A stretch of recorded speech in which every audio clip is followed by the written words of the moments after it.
Perhaps the only one in the audience that can relate to my good morning story, because I don't say good morning, because it gives me throwback to my boot camp days. What's good about it, Pena? You sorry fucking Mexican cunt.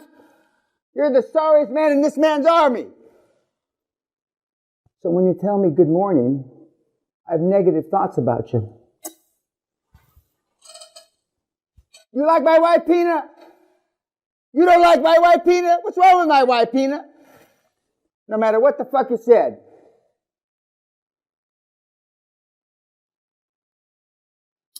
So, I used to say, but I don't anymore, if you say good morning to me, you don't have gym privileges. But it's so ingrained in you because you're such retards. And even though I'm telling you this, somebody tomorrow morning in this group, this august group, will tell me fucking good morning.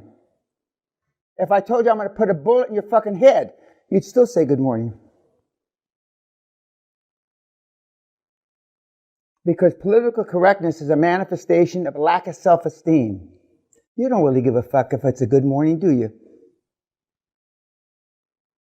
No. Why do you say it? Because you were taught by your retard parents.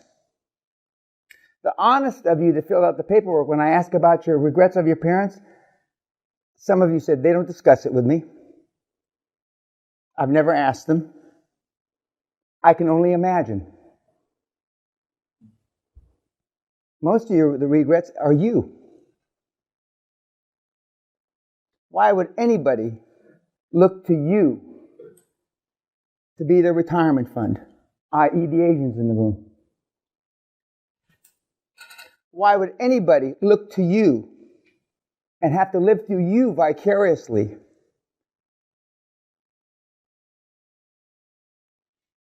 Because they didn't accomplish anything.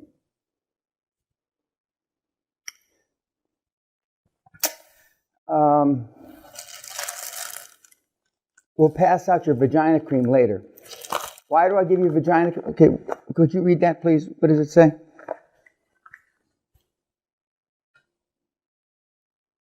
Can you read English? Yes. What's it say? Quickly cool. No, what's it for? How to use? No, what's it for? For, It's for itchy vaginas. Fuck, I told you were gonna have problems last night. I told you were gonna be a pain in my, well, I didn't know you were gonna be an itch in my ass. Asians are problems. We'll get into all that. But the bottom line is everybody's a problem. We'll talk about, but I think we have enough supply for you. In the 90s, we made you put it on in this seminar.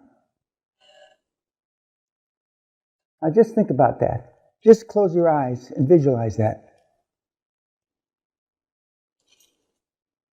But that's where most of my billions came from, in the 90s. You were locked up here for a week, no cell phones, no outside contact, and I physically beat you. Physically, with my hands. That's most of them. So when you ask me, why am I hard? I should be fucking harder.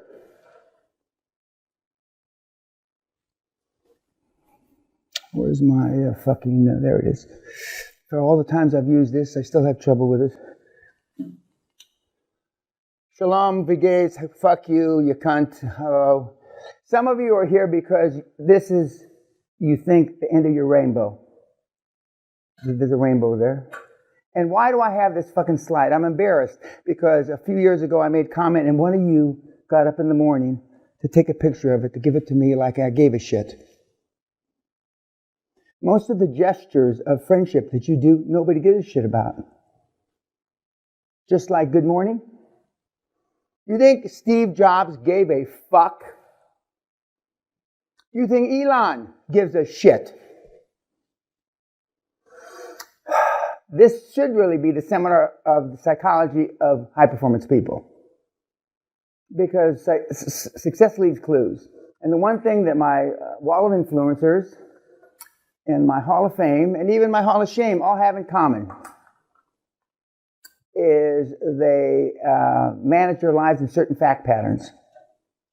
This seminar is a new seminar from the one I gave in November. And in August, I started changing the seminar for this year. We tested things in August, we tested them in September, and we tested them, August, October, and November. And this is the derivation of those changes. And the results from August, October, and November are unprecedented. We have a young active duty military kid who attended the seminar that he left here September 1, who from the day he left here, as I said last night, to the day he closed 2 deals simultaneously was 117 days. That has not been done in 20 years. Closed the deal. Got his anchor chairman, got his dream team, got his accountants, got his lawyers, picked an industry, and closed 2 deals simultaneously on the 29th of December, I believe, 117 days. And we've made the seminar better since he left. And you'll see, you're going to be the I don't know, guinea pig's the right word, but guinea pig's good enough, because you all look like pigs to me. But what did Sarah Palin say? Even if you put fucking lipstick on a pig's lips, it's still a fucking pig, isn't it? Everybody know, no, you know, it's not important who Sarah Palin is. She ran for president, or vice president, excuse me.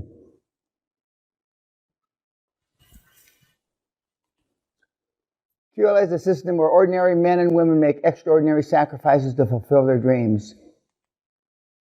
Because heretofore, this is what you've learned about making money.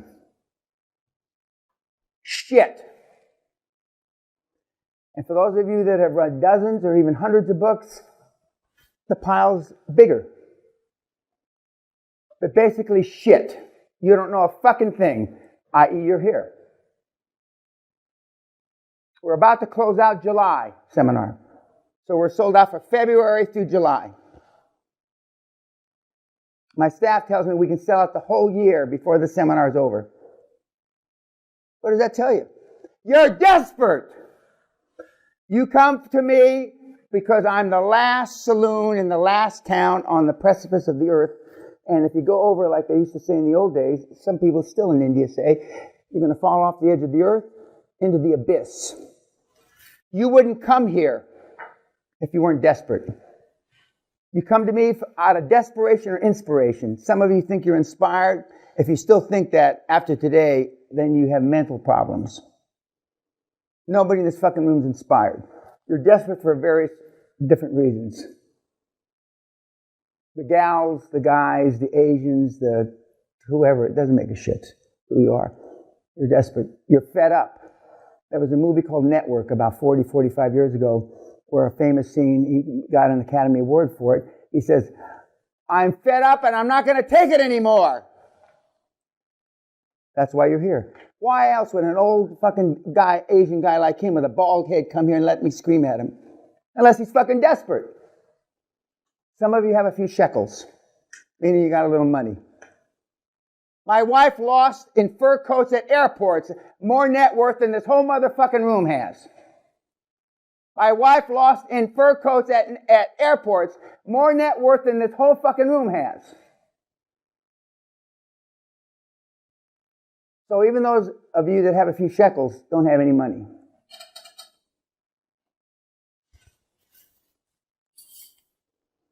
Because of this. There you are. Some of you even look like this poor fucker. There you are.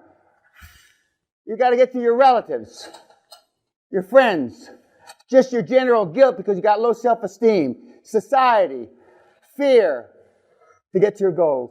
No wonder very few of you have ever reached your goals. And the biggest reason, you can't save families without saying lies. You cannot save family. I know this is a slow group. I said this to the kids at the Naval Academy. They were slow because they're Navy. But anyway, you can't save families without saying lies. Your families fucked you up. And more importantly, your mommy and daddy fucked you up. Self-esteem is built the first 7 years of life, arguably 8 years. Who are you with the first 7 or 8 years of life? Mama, daddy, maybe. He's probably gone. Some of you are the product of single parents, and look at how well that turned out. For those of you that think single parents can raise you as good as two parents, you're full of shit. I'll go back to the shit pile. Yeah, that's what they talk about now.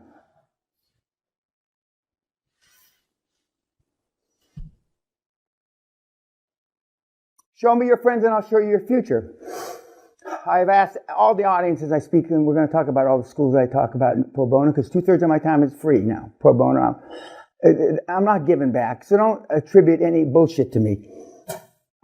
It's the easiest way to reach the most people of influence for the next generation is go to universities. I've tried to talk at, back in the 90s, I talked at grammar schools, not grammar schools in the British sense, but grammar schools first 6 years. And it was, the kids were too shocked. I tried junior high schools back in the 90s. The kids couldn't take it. So I've settled in on universities.